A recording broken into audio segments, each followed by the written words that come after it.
Nube. Ya. Bueno, siguiendo, creo que me había quedado en el abuso sexual. No, perdón, ahora voy al abuso sexual, artículo 170 del COIP, que dice, la persona que en contra de la voluntad de otra ejecute sobre ella o la obligue a ejecutar sobre sí misma u otra persona un acto de naturaleza sexual sin que exista penetración o acceso carnal será sancionada con pena privativa de libertad de 3 a 5 años. ¿Qué es lo importante de tener en cuenta en este tipo penal? Es que, al igual que en todos los tipos penales contra la integridad sexual, no hay voluntad de la persona, pero hay una característica importante y es que no existe penetración o acceso carnal. Entendamos que el acceso carnal solo se da en los delitos de violación, pero el abuso sexual se caracteriza eh,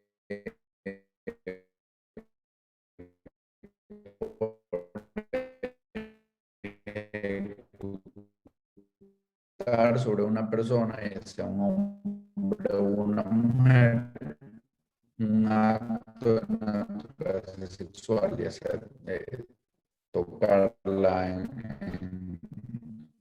tocar a una persona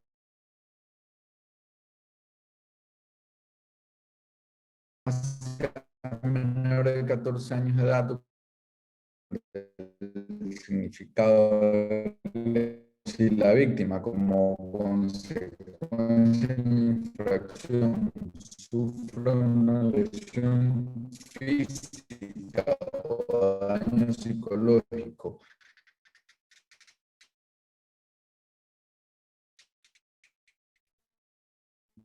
permanente o contrae una enfermedad grave o mortal, será sancionada con pena privativa de libertad de 7 años. Tenemos un sujeto activo indeterminado, pero si nos encontramos con sujetos pasivos con discapacidad y la que no tengan la capacidad para ir, un sujeto pasivo calificado.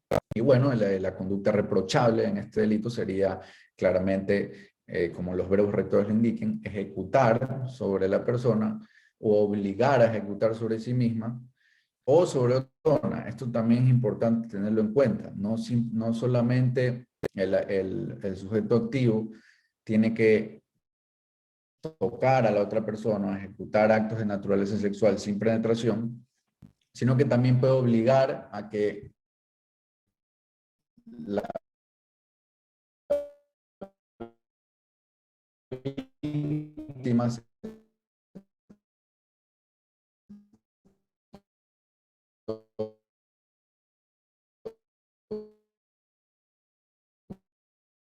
toque a sí misma. Aquí también hay abuso sexual. Por otro lado, también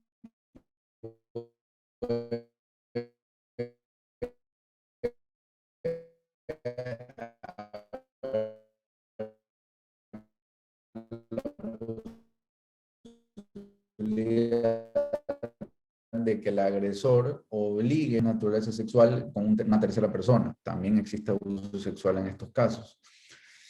El bien jurídico protegido, como también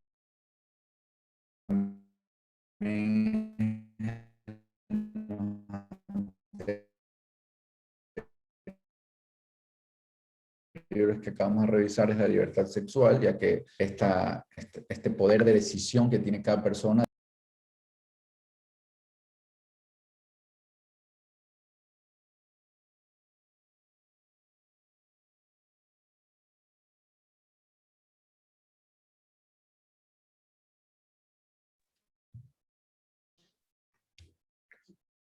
Hola, hola.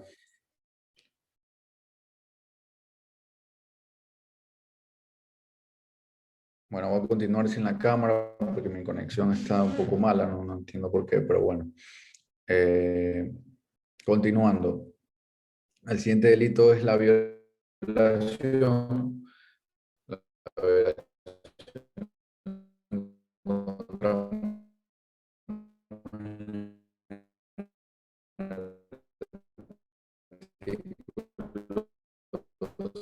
171, que es La violación es el acceso carnal como introducción total o parcial de miembro viril por violar el anal o vaginal, los dedos u órganos distintos al miembro viril, es decir, no, sino también con tal de que exista el acceso carnal, ¿no? Esto es lo que configura la violación. Quien comete será sancionado con pena privativa de libertad de 19 a 22 años en cualquiera de los siguientes casos. Entonces, hay tres circunstancias. La primera, cuando la víctima se haya privada del uso de la razón o del sentido, o cuando por enfermedad o discapacidad no pudiera resistirse. Es decir, alguna persona que por A o B motivo no se encuentre totalmente en sus cabales, por así decirlo, ya sea porque se encuentra en estado etílico, o se encuentra en alguna sustancia estupefaciente, etcétera, ¿no? Segundo, cuando se use violencia, amenaza o intimidación, que bueno, esto también es una de las características principales de la violación, porque siempre que no haya consentimiento va a existir violencia. Y cuando la víctima sea menor de 14 años. Se sancionará con el máximo de la pena cuando la víctima, como consecuencia de la infracción, sufra una lesión física o daño psicológico permanente. Segundo, cuando la víctima, como consecuencia de la infracción, contrae una enfermedad grave o mortal. Tercero, cuando la víctima es menor de 10 años. Cuarto, cuando la o el agresor es tutora o tutor, representante legal, curadora, curador o cualquier otra persona del entorno íntimo de la familia. O del entorno de la víctima, ministro de culto, profesional de la educación o de la salud o cualquier persona que tenga el deber de custodia sobre la víctima. Esto es importante, una de las circunstancias para que la pena impuesta sea la máxima, es que tiene que haber esta calidad de custodiar a la víctima, ya sea en cualquiera de las cualidades que ha establecido el código, ¿no? Y la quinta es que la víctima se encuentre bajo el cuidado de la o del agresor por cualquier motivo, siempre y cuando no constituya una violación incestuosa. Bueno, aquí el sujeto activo prácticamente es cualquier persona, el sujeto pasivo puede ser, es importante mencionar, no necesariamente es un hombre, también lo puede ser una mujer, la doctrina lo ha explicado de alguna forma, es un tema muy discutido a nivel doctrinario, pero se entiende que una mujer también puede llegar a violar a un hombre. Y como sujeto pasivo, asimismo, cualquier persona, hombre o mujer. Bien, el siguiente artículo a revisar es que esto, bueno, esto me lo pasaron, es el contacto con finalidad sexual con menores de 18 años por medios electrónicos. La persona que a través de un medio electrónico telemático proponga concretar un encuentro con una persona menor de 18 años, siempre que tal propuesta se acompañe de actos materiales encaminados al acercamiento con finalidad sexual o erótica, será sancionada con pena privativa de libertad de 1 a 3 años. En este caso, sí hay, bueno, el sujeto activo es indeterminado, pero el sujeto pasivo sí es determinado, es calificado, ya que habla de proponer un encuentro con una persona menor de 18 años, siempre y cuando la propuesta acompañe de actos materiales encaminados al acercamiento de una finalidad sexual.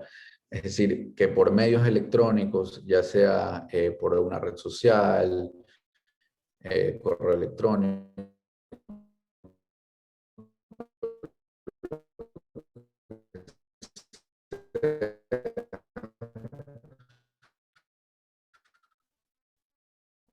una persona mayor de 18 años, finalidad sexual. Mediante coacción e intimidación será sancionada con pena de libertad. La persona que suplantando la identidad de un tercero comunicaciones con contenido sexual erótico con una persona menor de 18 años con discapacidad será sancionada con pena de libertad, privativa de libertad de 3 a 5 años.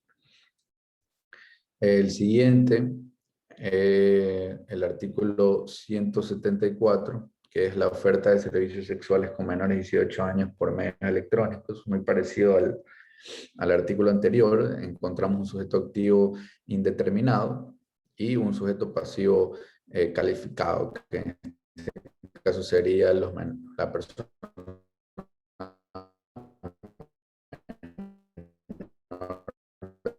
de 18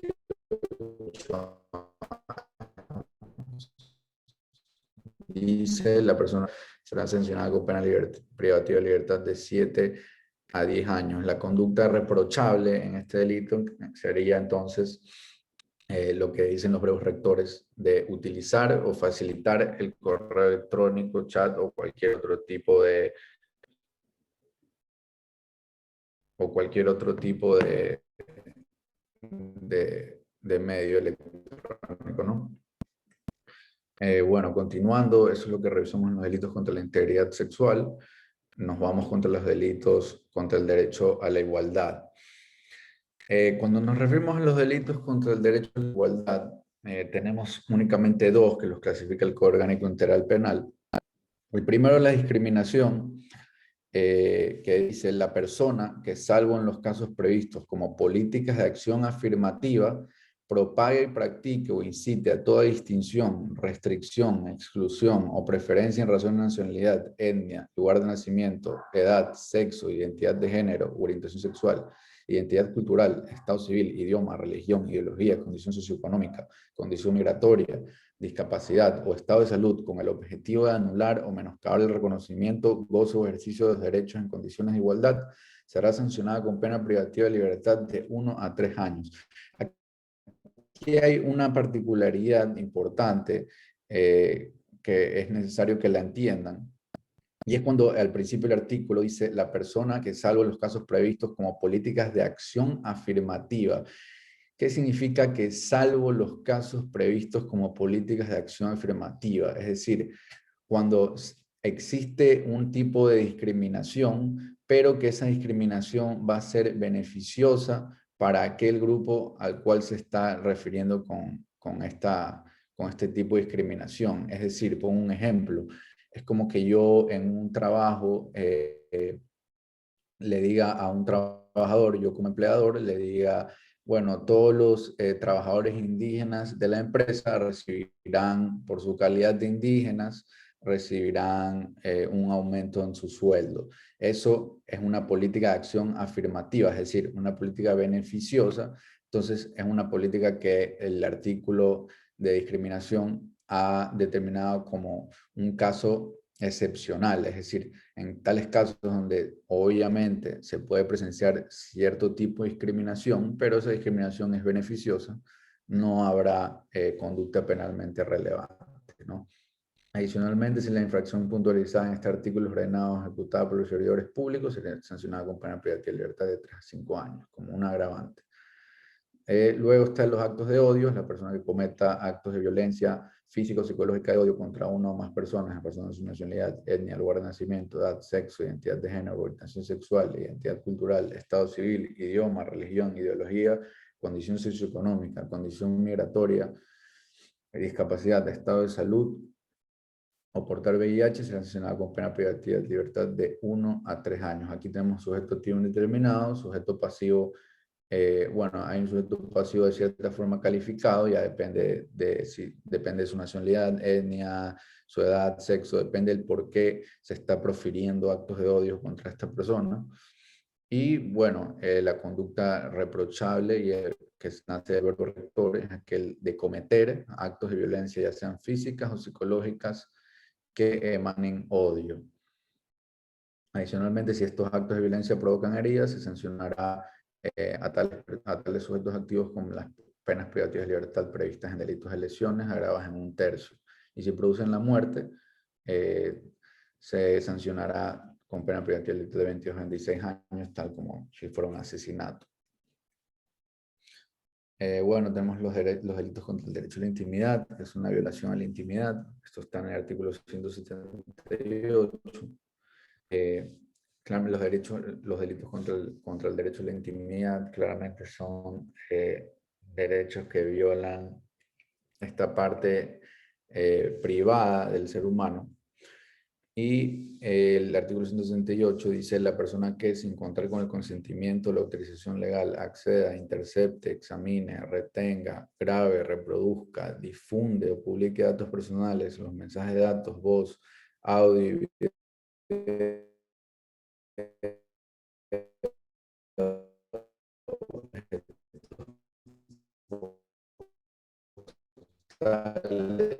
información contenida en soportes informáticos, comunicaciones privadas o reservadas a otra persona por cualquier medio,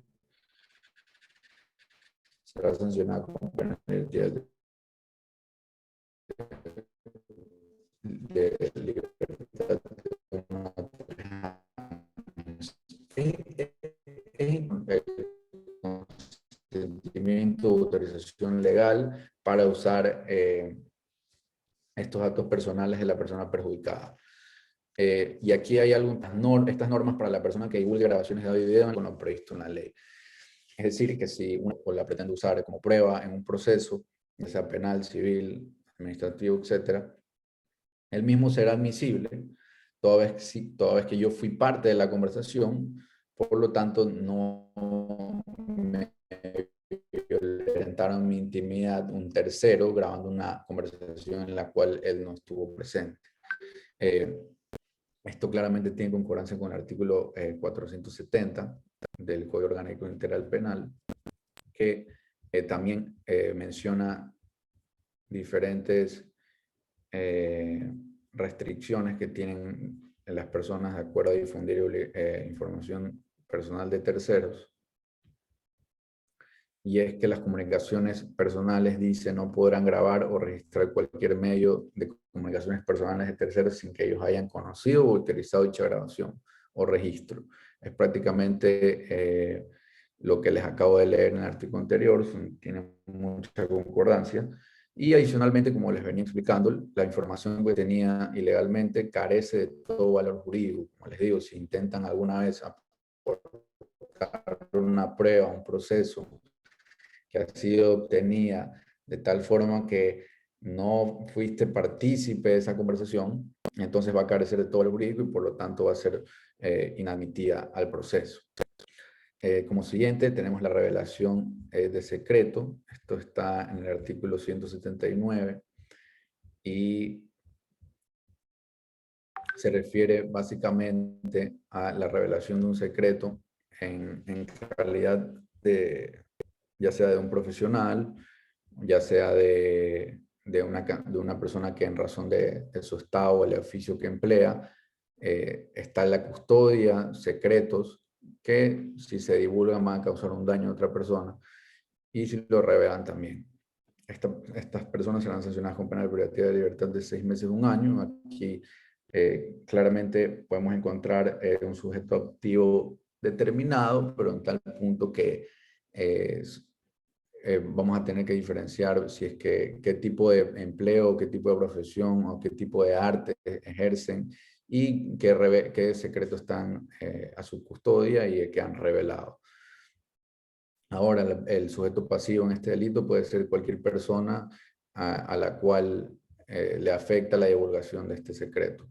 Ya sea, por ejemplo, puede ser en la situación de los abogados, claramente tenemos una obligación de mantener en secreto, es lo que se llama el secreto profesional con los clientes, ya que la divulgación de dicha información puede ser perjudicial para los mismos, ¿no? Adicionalmente tenemos la difusión de circulación restringida en el artículo 180. Esto es importante también porque establece información restringida que no puede ser circulada por el Código Orgánico Integral Penal. Y estos son 3. La información que está protegida expresamente con una cláusula de reserva previamente prevista en la ley. La información producida por la Fiscalía en el marco de una investigación previa. Esto es una disposición que se ve mucho en la práctica, pues cuando uno va a la Fiscalía y uno no puede revisar el expediente, justamente por el artículo 180 del Código Orgánico Integral Penal. Únicamente los que pueden revisar los expedientes son aquellos que forman parte de la investigación previa, ya sean la parte denunciada, la parte denunciante y los abogados patrocinadores.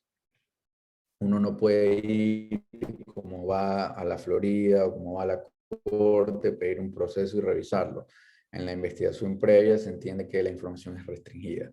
Y hay, como último tipo de información restringida está la información acerca de las niñas, niños y adolescentes que violen sus derechos. Bueno, el derecho a la violación de la propiedad privada lo encontramos en el artículo 181, y es la persona que con engaños o de manera clandestina ingrese o se mantenga en morada, casa, negocio, dependencia o recinto habitado por otra o en contra de la voluntad expresa o presunta de quien tenga derecho a excluirla, será sancionada con pena privativa de libertad de 6 meses a 1 año. Aquí nos referimos a un sujeto activo indeterminado, porque cualquier persona bien podría ingresar a una propiedad privada de forma ilegítima, y el sujeto pasivo puede ser también cualquier persona propietaria de algún bien o de algún domicilio a la cual se le está violentando su intimidad. Bueno, eso en contra de los delitos de intimidad. Bueno, aquí ya vamos terminando. Chuta. Y bueno, tenemos el delito de calumnia. Esto es un delito de ejercicio privado de la acción, es decir, en estos casos la fiscalía no es el titular de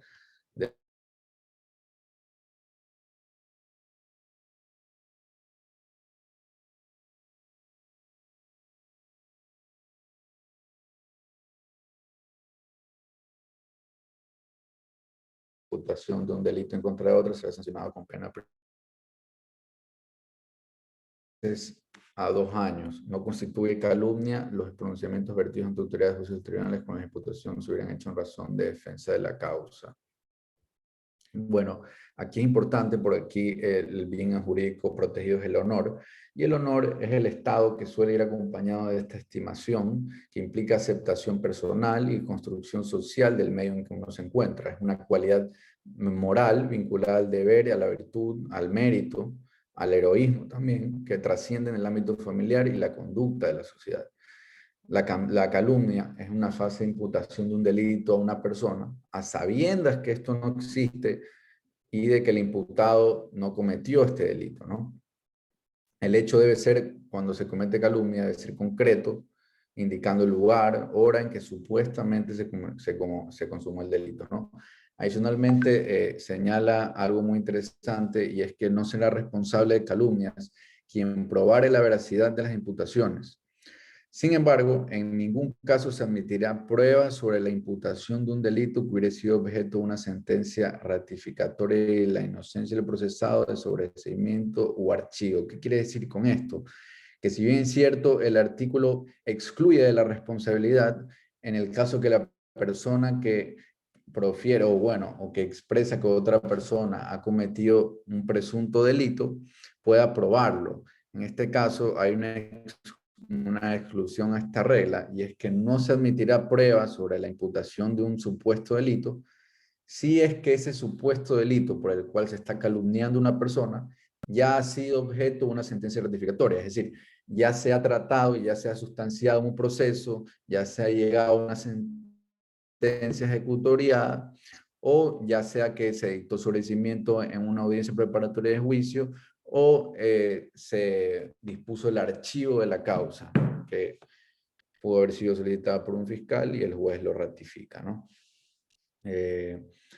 Como últimos, tenemos los delitos contra la tutela judicial efectiva. Entendamos que la tutela judicial efectiva, y es importante recordar esto, determina que las personas tienen el derecho a un acceso gratuito, es decir, un acceso gratuito a la justicia que sea imparcial y expedita de sus derechos e intereses. Esta misma se tiene que sujetar a los principios de inmediación y celeridad. Esto está plasmado en el artículo 75 de la Constitución. O para doctrinarios, como José García, la tutela judicial efectiva es el derecho al libre acceso a los jueces y tribunales de justicia, con lo cual vas a obtener un fallo y que ese fallo se cumpla. Ese es el fin que persigue la tutela judicial efectiva, un acceso gratuito a la justicia, del cual vas a obtener un fallo emitido por los administradores de justicia y que ese fallo se cumpla, es decir, que se ejecute aquella sentencia que se ha dictado, ¿no? También, bueno, empezamos, tenemos el delito de prevaricato de los jueces y árbitros. Esto está en el 268 del COI, ya con esto terminamos. Voy a dar lectura. Artículo 168. Las o los miembros de la carrera judicial o jurisdiccional, las o árbitros en derecho que fallen en contra ley expresa, en perjuicio de una de las partes, procedan contra ley expresa, haciendo lo que prohíbe o dejando de hacer lo que manda, en la sustanciación de las causas o conozcan causas en las que patrocinaron una de las partes como abogadas o abogados, procuradores o procuradores, serán sancionados con pena privativa de libertad de 3 a 5 años. Además, se impondrá la inhabilitación del ejercicio de la profesión por 6 meses. Este delito tiene un sujeto activo calificado, como lo podemos ver claramente, porque tienen que ser miembros de la carrera judicial, es decir, jueces o árbitros, ¿no? En procesos de arbitraje. Y la conducta, bueno, en este caso el sujeto pasivo puede ser cualquier persona a la cual este fallo le ha afectado de manera ilegítima. ¿Por qué? Porque la característica principal de este delito y para que exista y se configure el prevaricato es que falle contra ley expresa, es decir, algún juez falle en contra de ley expresa, es decir, falle de forma que ha violado el contenido de la ley y ha aplicado de una forma errónea y evidente un fallo que va a causar un perjuicio a una persona que no debía merecerlo en razón de lo expresado y lo que encontramos en la ley. Bueno, siguiendo, tenemos el prevaricato también, pero en este caso los abogados o abogadas, en el artículo 269, que dice: el agua, el abogado defensor, procurador, que en juicio revele los secretos de su persona defendida a la parte contraria, o que después de haber defendido a una parte y enterándose de sus medios de prueba, la abandone y defienda a la otra, será sancionado con pena de privativa de libertad de 1 a 3 años. Aquí claramente es un delito donde hay una violación a la moral de parte del profesional del derecho, en este caso el abogado o procurador, que revela los secretos. Este es el verbo rector, es revelar los secretos de su persona defendida. Aquí encontramos tres verbos rectores, bueno, dos verbos rectores, que son revelar los secretos de su persona defendida, de su cliente, o después de haber defendido a una parte y enterándose de cómo va a ser su defensa técnica, la abandone. Aquí está el otro verbo rector, abandonar a esta persona luego de haber estudiado toda su defensa técnica y defienda. Es un acto inmoral de parte de un abogado hacer cosas y no se lo va a conllevar una conducta penalmente relevante como la que estamos leyendo ahorita, sino también seguramente una acción eh, eh, administrativa y constitucional. Dependiendo del caso, ¿no? Puede ser también procuradores que formen parte de la Defensoría Pública, o etcétera, ¿no? Perjurio o falso testimonio encontramos en el 270, la persona que al declarar, confesar, informar, traducir a autoridad competente, falte a la verdad bajo juramento, cometa perjurio, será sancionado con pena privativa de libertad de 3 a 5 años. Es decir, cuando nos encontramos bajo juramento puede ser el ejemplo de una audiencia de juicio en la cual somos testigos y vamos a dar una declaración. Normalmente cuando un juez llama a declarar, las declaraciones son bajo juramento. Si una persona llega a declarar o a informar al juez o a las partes fallando a la verdad, esto se conoce como el perjurio y eh, será condenado con una pena privativa de libertad de 3 a 5 años. Ahora, si lo hace sin juramento, como es el caso de, por ejemplo, una versión libre y voluntaria en la fiscalía, esas versiones libres y voluntarias en la fiscalía durante una etapa preprocesal son versiones que no son con juramento. En estos casos, el delito se llamará falso testimonio y será sancionado con pena privativa de libertad menor de 1 a 3 años. También existe perjurio cuando se ha faltado la verdad en declaraciones patrimoniales juramentadas o aquellos actos que uno hace ante un notario público, que también son declaraciones juramentadas. En caso de fallar a la verdad en esta situación, se estaría incurriendo en lo que es el perjurio. Bueno, continuando, tenemos la obstrucción de justicia.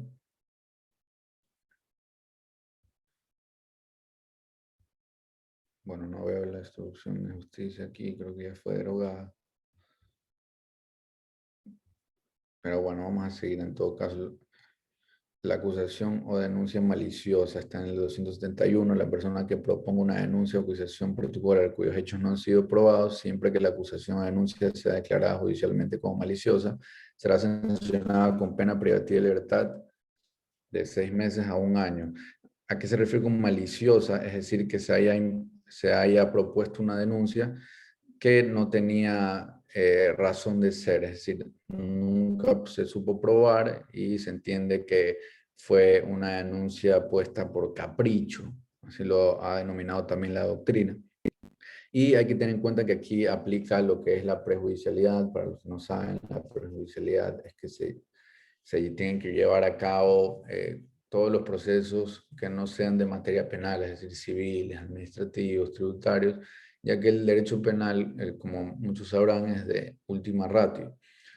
Entonces, primero para que se pueda acusar por este delito, tiene que haber esta prejudicialidad, es decir, tiene que haber una sentencia de un juez que declare una denuncia maliciosa. Como siguiente delito tenemos el fraude procesal, que es la persona con el fin de inducir el engaño al juez en el transcurso de un procedimiento civil administrativo ante un procedimiento penal durante él, oculta instrumentos o pruebas, cambia el estado de las cosas, lugares o personas, será sancionada con pena privativa de libertad de 1 a 3 años. Es decir, a aquellas personas, y aquí tenemos un sujeto activo indeterminado, porque puede ser cualquier persona que esté inmersa en un proceso, o ya sea personas que trabajan en el ámbito jurisdiccional, en la función judicial, y yo he visto algunos casos, ya sean secretarios de jueces, que intentan cambiar documentos, falsificar firmas, etcétera, ¿no? Se entiende como un fraude procesal porque se está induciendo el engaño al juez, se está actuando con deslealtad procesal. Con igual pena será sancionada quien, conociendo la conducta delictuosa, a varias personas le suministran alojamiento o escondite o le proporcionan los medios para que se aprovechen de los efectos del delito cometido, le favorezcan ocultando los instrumentos o pruebas materiales de la infracción o inutilizando las señales o huellas de delito para evitar su represión. Y los que están obligados por razón de su profesión, empleo, arte o oficio a practicar el examen de las señales, huellas, esclarecimiento del... Bueno, a este se refiere con lo que es prácticamente una ayuda le das al delincuente, ¿no? Que es el hecho de suministrar o esconder pruebas o ayudarlo para que los medios que él utilizó para cometer el ilícito sean desaparecidos y para evitar, lógicamente, su reprochabilidad a la conducta que ha cometido el sujeto activo en este caso. Como siguiente delito, la revelación de identidad de agente encubierto. En el artículo 173, la persona que indebidamente revele la real o no identidad, el domicilio, el paradero actual u otro dato que permita o adecuación a otro que conozca información que permita identificar y ubicar a un agente encubierto, informante, testigo, persona protegida, será sancionada con pena privativa de libertad de 1 a 3 años. Es decir, aquí tenemos un sujeto activo indeterminado, puede ser cualquier persona que tenga conocimiento de una persona que actúa en calidad de agente encubierto, informante o testigo, y revele esa información, lo cual va a causar un perjuicio claramente, o su paradero. Como sujeto pasivo, tenemos bueno, en este caso a los agentes encubiertos, informantes o testigos, que también se puede entender que hay un sujeto pasivo que es el Estado, ya que normalmente este tipo de personas trabajan a fin de poder revelar los delitos que se están cometiendo en la sociedad. Por lo tanto, sujeto pasivo también, al ser el Estado, podemos ser todos los ecuatorianos. Bueno, antes de finalizar, tenemos el artículo 174, es la evasión, que es la persona que por acción o omisión permite que un privado de libertad se va del centro de privación de libertad, será sancionada con pena privativa de libertad de 1 a 3 años. Es decir, ya sea, y aquí dice una parte importante, si el sujeto activo del delito es una o servidor público, la pena será de 3 a 5 años, ya sea el director de un centro de rehabilitación y privación de libertad, que permita el escape de privados de la libertad, o algún guía, algún policía o cualquier persona que pueda facilitar la salida de estas personas que deben de estar cumpliendo una pena en el centro de rehabilitación social. Y para finalizar, el ingreso de artículos prohibidos, el 275, la persona que ingrese por sí misma o a través de terceros a los centros de privación de libertad, sustancias sujetas a fiscalización en las cantidades que no constituyan el delito tipificado en el artículo 220 de este código, bebidas alcohólicas, dinero, joyas, metales preciosos, armas, teléfonos celulares o satelitales, equipos de comunicación, partes o piezas de teléfono, prendas de vestir dentro del cuerpo, escondidas de cualquier forma, será sancionada con pena privativa de libertad de 1 a 3 años. Bueno, este delito, bueno, es claro, no necesita de mucha explicación. Es un delito que sanciona a aquellas personas que ingresen por sí mismos o a través de terceros todos los artículos mencionados en este código serán, ya que todos los artículos son prohibidos de usar dentro de las cárceles y están, bueno, están expresados en el artículo 275, ¿no? En este caso, el sujeto activo es cualquier persona y el sujeto pasivo en estos casos es el mismo interés público, el Estado, las personas, porque el hecho de que privados de la libertad tengan en su poder cualquiera de estos artículos dentro de las cárceles, pues estaría entendiendo que no están en ningún tipo de rehabilitación, como lo prevé la Constitución y la ley. Bueno, si no hay ninguna otra pregunta, si no hay algún delito que quieran estudiar, la verdad me pareció un poco raro que no estudiaran los delitos contra la administración pública, pero bueno, nadie me dijo, nadie quiere revisar un delito que no le quedó claro.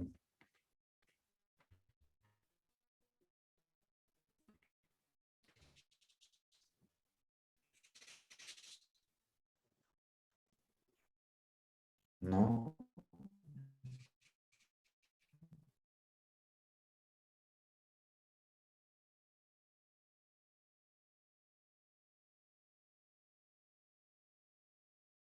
Bueno, si nadie tiene nada más, agradezco su atención.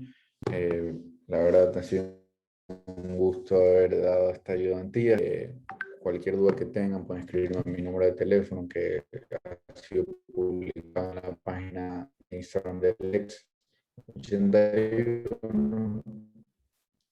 Y bueno, nada, Sí, Alejandro, muchas gracias un por gusto y gracias, Caroline, por... Sí, Alejandro, muchísimas gracias. Gracias a los chicos también que se conectaron el día de hoy. Igual va a estar, como va a estar grabado, nosotros en estos días lo estamos subiendo a la página de YouTube, al canal de YouTube de Lex. Entonces, ahí cualquier inquietud, nos pueden escribir en la página de Instagram, Lexistas81. Y gracias, Alejandro, una vez más. Y nos estamos viendo en alguna otra ayudantía. Tengan buena Gracias noche, a ti, chicos. Caroline, igual, cuídate.